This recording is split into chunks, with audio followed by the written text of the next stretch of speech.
Hello, I'm Dr. Len Saputo here with my friend Raymond Francis. Raymond, it's again a pleasure having you on the show. Once again, a pleasure to be with you. And we're like an old vaudeville team. We keep getting back Absolutely. together. It's a lot of fun. It is. It's Well, fun. you keep writing books. You've written another book now about Never Fear Cancer Again. And in it, you're talking about why cancer is preventable and reversible. Absolutely. Yeah. Tell us about that. Why is that true?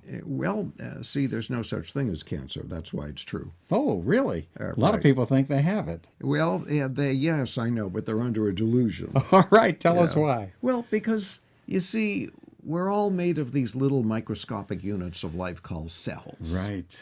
And we all started life as one single cell in our mother. If that cell was healthy, well, we were healthy. We should be If healthy. that cell was sick, we were sick. It's no different today. We're made of trillions of cells. If all your cells are healthy, you're healthy. If they're not, you're sick. It's so simple. So you see, there's no such thing as cancer. All you have is cells that work the way that God intended them to work, and you have cells that don't. So you have to screw it up. Yeah, you have to screw it up. And when cells don't work the way they're supposed to work, well, then, depending on your unique levels of deficiencies, your unique level of toxicities, Talking about nutrients now. your unique genes, you get thousands of different symptoms. And then the World Health Organization says there's about 12,500 different diseases. No, there aren't. There's one disease, this cell that isn't working the way it's supposed to, that produces thousands of different symptoms. So you're trying to say that if your cells are healthy, you can't be sick. Right. You can't be sick if your cells are healthy, and there are thousands of different symptoms, and some of those symptoms are what we call cancer. Are you really talking about the difference between genetics and epigenetics? Well, to some extent, yes. What we're talking about here is that when you cause a cell to malfunction for whatever reason, and today your epigenetics are big because there are chemicals in the environment that give signals to the genes that give them incorrect instructions. Right. So when you give them incorrect instructions, guess what? You don't get good results. And your cells don't work They right. don't work right. And then you call the result cancer. Okay, that's all right. Just don't believe that there is such a thing because there isn't. Because if you believe that, then there's nothing you can do about it. So this is why you wrote the book, is because there's actually a way to prevent cancer? Absolutely, because we know what causes cancer. Cancer is a malfunctioning cell caused by deficiency and toxicity. And the specific thing that happens in the cell is that it interferes with what we call oxygen metabolism in the cell. It interferes with the ability of the cell to properly use oxygen, combine it with fuel, and to create energy for your body. Exactly. So when you interfere with oxygen metabolism, what happens is the cell reverts to a different kind of metabolism, and we call that cancer.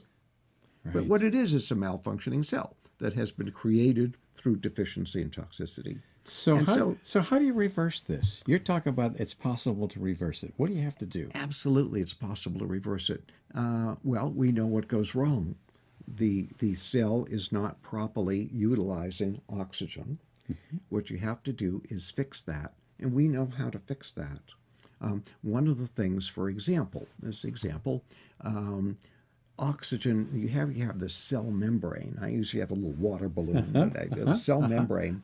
Oxygen has to go through the cell membrane to get into the cell. Right. Well, it does that well if you build the cell membrane correctly. You have to build it out of the correct oils. When you do that, the oxygen easily goes through the cell membrane into the cell.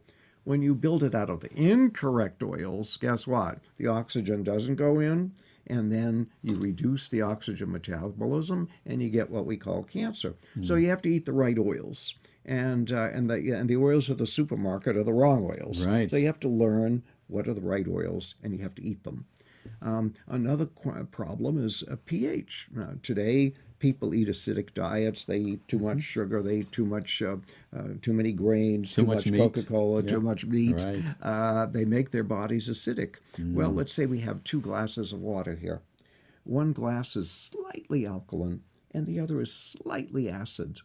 The slightly alkaline glass will contain 100 times more oxygen than the slightly acidic one. Wow. So you see, when you make your cells acidic, when you make your body fluids acidic, you lower the amount of oxygen in the body, and this is a disaster because you need the oxygen. So there's no such thing as cancer, folks. What there is we're screwing up the cell metabolism by making it too acid, by not allowing oxygen into the cell. And you can reverse these things. So if you have a tumor, boom, you can make it go away. I was just down in San Jose the other day lecturing, and a man come up to me and he said, "You saved my life. Thank you. God bless you. God bless you." That's He great. said, I had terminal melanoma. He said, I had 26 lesions, Wow. and they told me I was going to die. I read your book. I did what you said, and all the cancer's gone, and I've been gone now for 4 years. Wow. You know, Wow. it's been said that 99% of, or maybe 98% of cancers are not caused by malfunctioning genes. They're caused by what you're talking about. It's about what you do to those genes because of the way you live your life. Exactly. You see, the genes run our lives, but we run the genes. Exactly. So what are you telling the genes to do? If you tell them to do the wrong things, you say, "Oh, genes, please give me cancer." They will. You know? and so if you have cancer and you're not happy, stop asking. And the way to stop asking is to change the chemistry inside the cell. All right. So Never Fear Cancer Again, a book that Raymond Francis wrote that I highly recommend. And if we do pay attention to lifestyle and we take care of ourselves the way we should, we don't have to fear cancer because we're not going to get it.